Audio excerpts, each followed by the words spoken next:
I took care of my parents' bills for 5 years, while my sister did nothing, then they chose her over me. When I asked for one night of help, they refused, so I cut them off. And days later, they showed up crying at my door. My name's Alex, and I never thought I'd be the kind of person to cut off my own parents, but after everything they put me through, I don't regret it for a second. For 5 years, I paid their bills, rent, utilities, groceries, anything they needed, I covered it.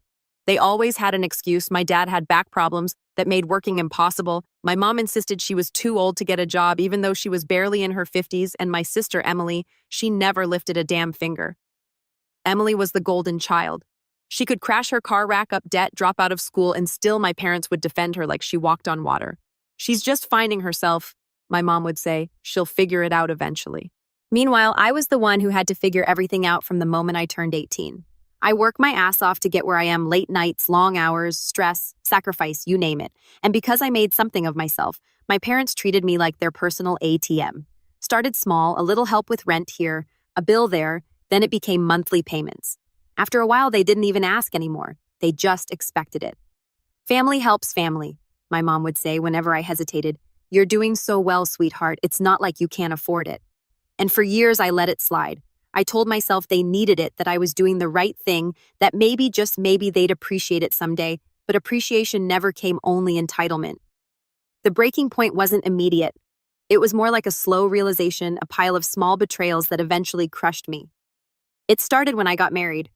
My wife, Sarah, never said anything at first, but I could tell she didn't like the way my parents treated me. She saw what I refused to see, that they didn't love me so much as they loved what I could do for them. Even after our daughter was born, they never changed.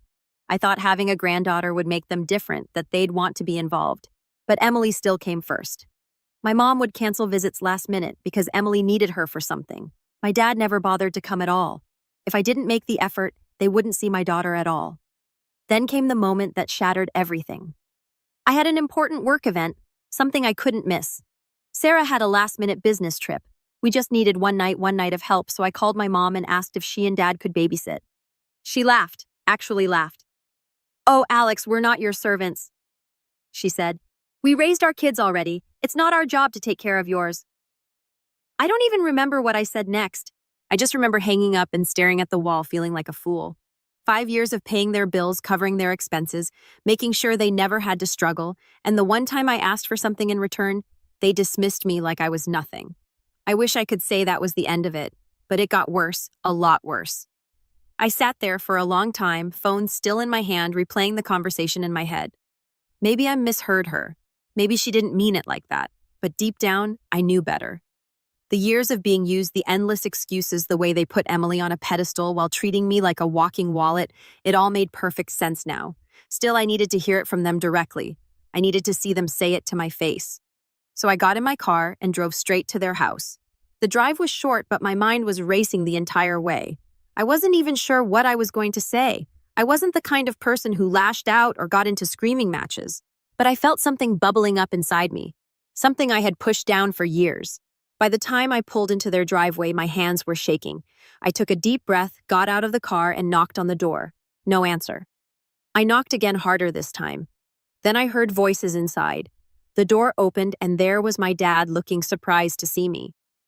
"Alex," he said, like I was some stranger showing up unannounced. I didn't even bother with small talk. "I just want to make sure I heard Mom correctly," I said, pushing past him into the house. "You guys can't babysit my daughter for one night because you're not my servants." My mom was sitting on the couch, but she didn't look at all guilty. If anything, she looked annoyed. "Alex, why are you making such a big deal out of this?" Before I could respond, I heard something from the other room, a little voice, a giggle. I turned my head toward the hallway, and that's when I saw it, Emily's kids. My parents were babysitting Emily's kids. My heart dropped. My mom, seeing the look on my face, immediately went into damage control mode. "Alex, honey, this is different." Different. My voice was eerily calm. "Explain to me how this is different." My dad, who never had much of a spine, sighed and rubbed his temples. "Your sister had a really bad headache. She just needed a little rest."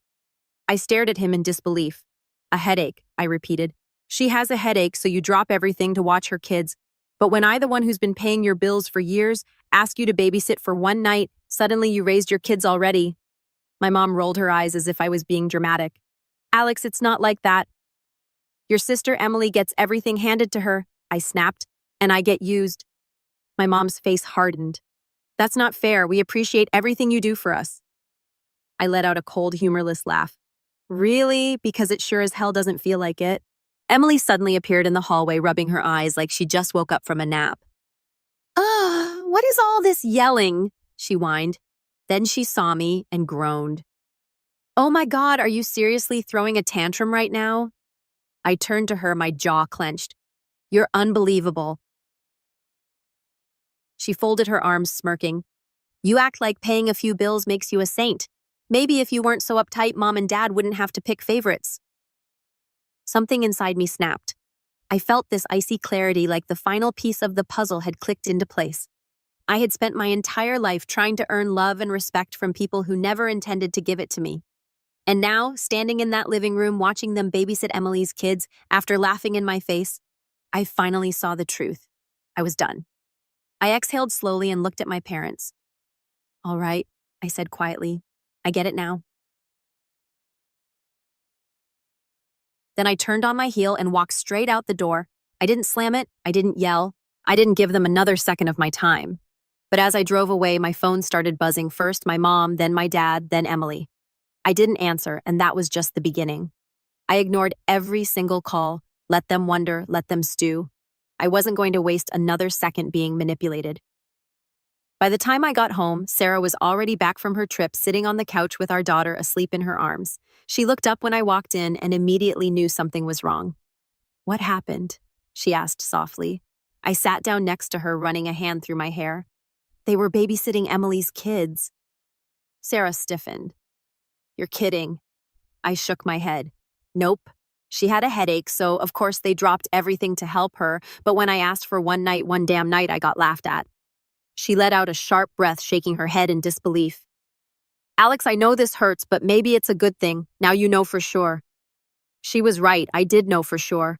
I wasn't just their second choice. I was their backup plan, their financial safety net.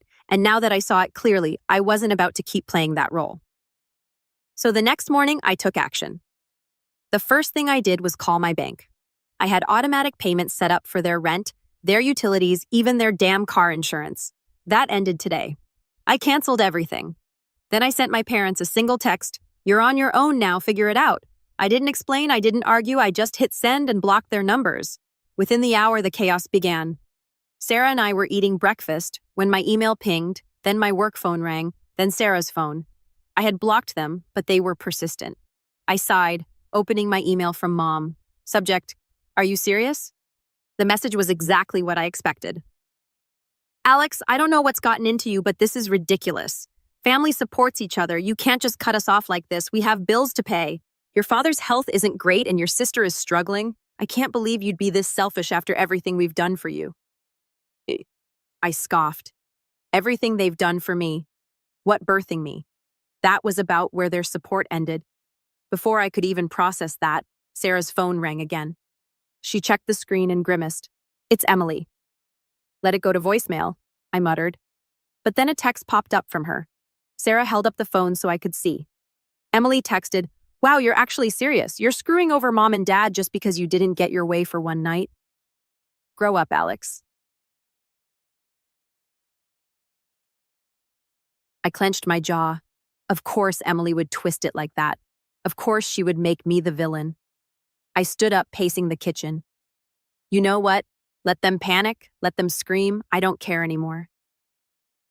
Sarah gave me a proud little smile. Good, they don't deserve another second of your energy. And for the first time in years, I felt free. But the drama wasn't over yet because 3 days later, I heard a knock at my front door. When I looked through the peephole, I almost laughed.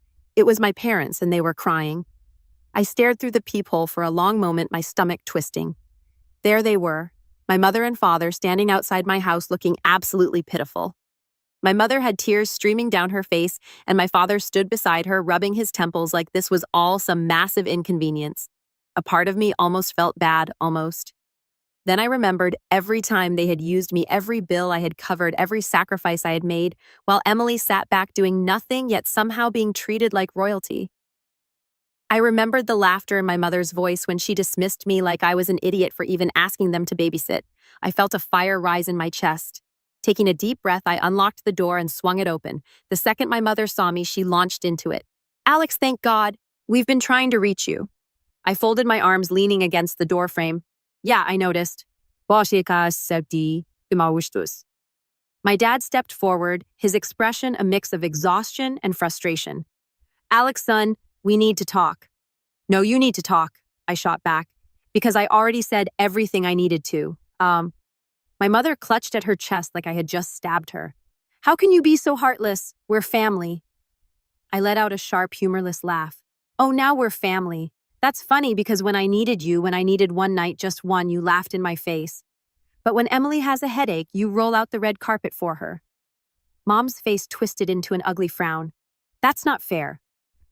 Not fair. My voice rose.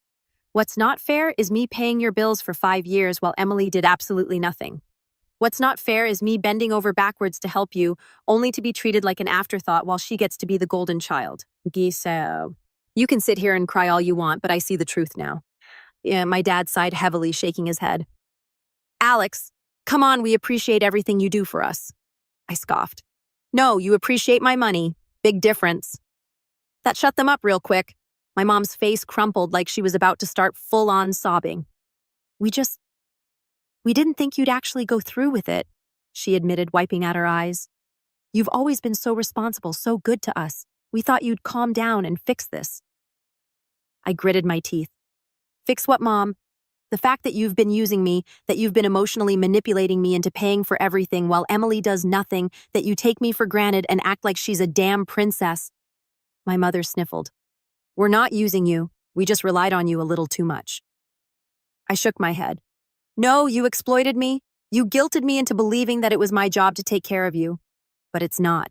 You're grown adults. If you can't afford your own bills, that's not my problem anymore. Dad, ever the peacekeeper, rubbed his face in frustration. Look, I get it, okay, we screwed up. We screwed up, I repeated, letting out a bitter laugh. Screwing up is forgetting to send a birthday card. This is years of manipulation. This is me realizing that the only reason you ever treated me kindly was because I was useful to you. My mother shook her head desperately. That's not true. We love you. No, I cut her off coldly. You love what I do for you. There's a difference.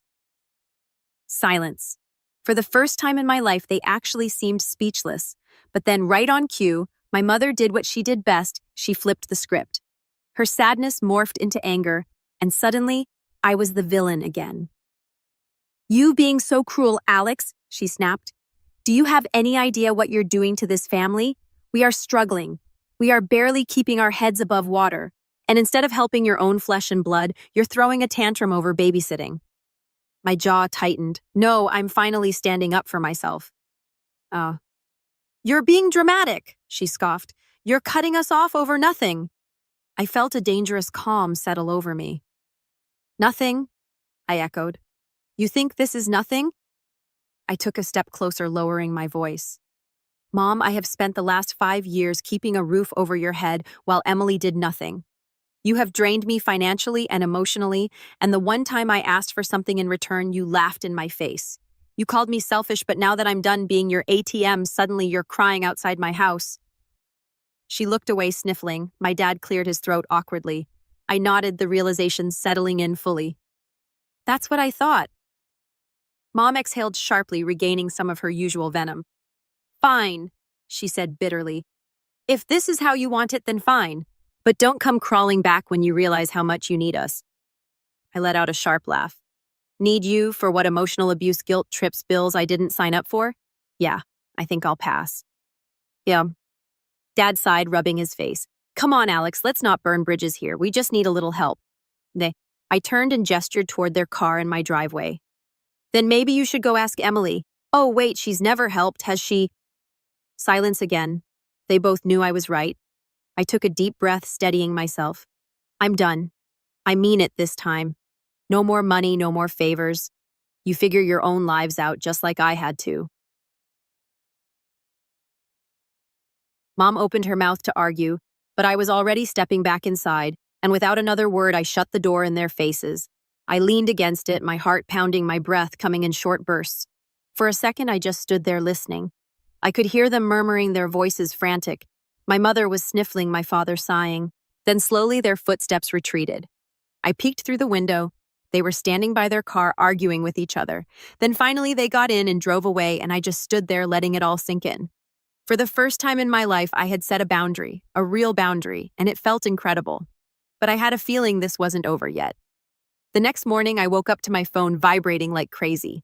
At first, I thought it was just another work notification, but as soon as I unlocked my screen, I saw the flood of messages, texts, missed calls, and even tags on Facebook. My stomach sank. I opened the first text. It was from my cousin Jenna. "Holy crap, Alex, have you seen what your mom posted?" My heart pounded as I clicked on the link she sent me. It took me to Facebook to a post from my mother. In the moment, I started reading, my hands clenched into fists.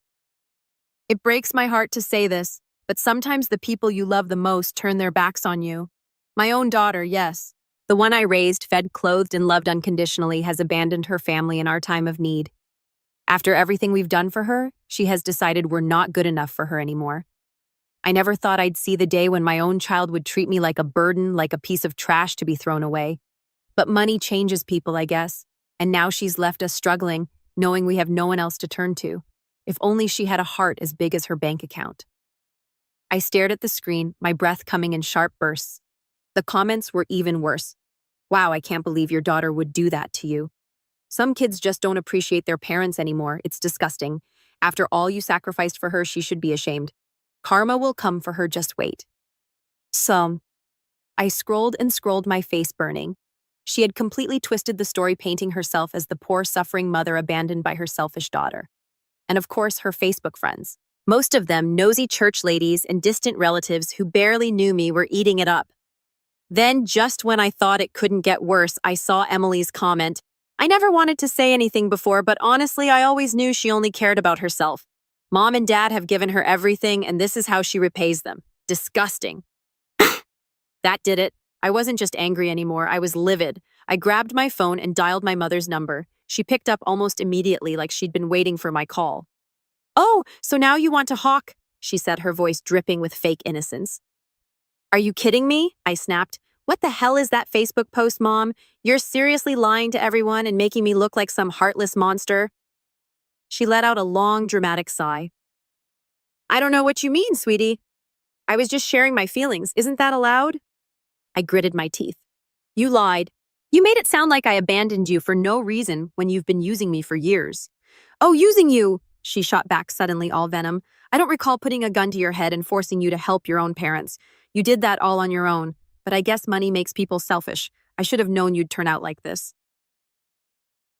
I almost laughed at the sheer audacity of it. "You unbelievable," I said. "I finally stand up for myself, and instead of apologizing, you run to Facebook to play the victim." "Well, I am a victim," she said, her voice trembling now like she was trying to squeeze out some tears.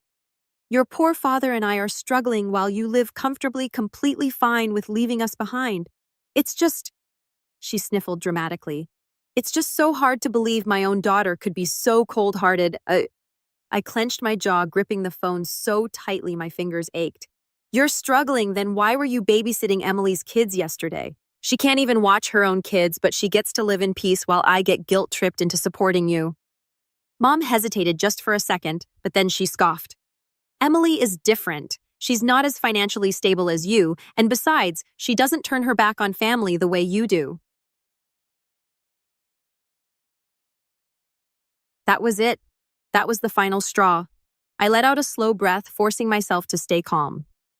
"You know what Mom post, whatever you want, say whatever you want, but I hope you realize that you just burned any chance of me ever helping you again." "Oh, honey," she said sweetly, her tone suddenly shifting. "Don't be like this. You know I love you." I let out a humorless chuckle. "No, Mom, you love control, and you just lost it." And with that, I hung up. I stared at my phone for a long moment, my blood still boiling. My notifications were still going off, messages from relatives, mutual friends, even a couple of old classmates asking me what was going on. And then an idea hit me. If she wanted to play dirty, I could play smarter. I took a deep breath, opened Facebook, and started typing. I didn't rant, I didn't insult. I just laid out the facts, how I had been paying their bills for years while my sister contributed nothing. How they had refused to help me when I needed them just once, and how they immediately turned around and did the exact thing for my sister that they claimed they weren't my servants for doing. I hit post and braced myself. The response was immediate. Messages flooded in, not just from friends, but from extended family people I hadn't talked to in years. Some were supportive, furious on my behalf. Others were shocked, saying they had no idea what had been going on behind the scenes. A few tried to stay neutral, claiming families should stick together no matter what, but overwhelmingly the tide was against my parents. And then my sister showed up in the comments, "Wow, can't believe you'd embarrass our parents like this. So much for family." That was rich coming from someone who had done nothing but take and take while I carried the weight of responsibility alone. I didn't respond. I didn't have to. Others jumped in, calling her out, pointing out the blatant favoritism, the hypocrisy. Then came the messages from my parents. Mom texted, "How dare you do this to us? Do you have any idea how humiliated we are?" Dad texted, "Take the post down now. This isn't how family treats each other." Oh, so now family mattered. Now they wanted to talk about respect and loyalty after years of using me like an ATM and throwing me aside when I needed the smallest favor. I didn't respond. Instead, I blocked them. Blocked my mom, blocked my dad, blocked my sister. And just like that, the weight lifted. No more guilt, no more obligation, no more being manipulated into believing that love was something I had to buy. I expected to feel sad, maybe even regretful. But as I sat in the silence of my own home, holding my daughter close, all I felt was peace. For the first time in my life, I was free. What do you think? Did I do the right thing?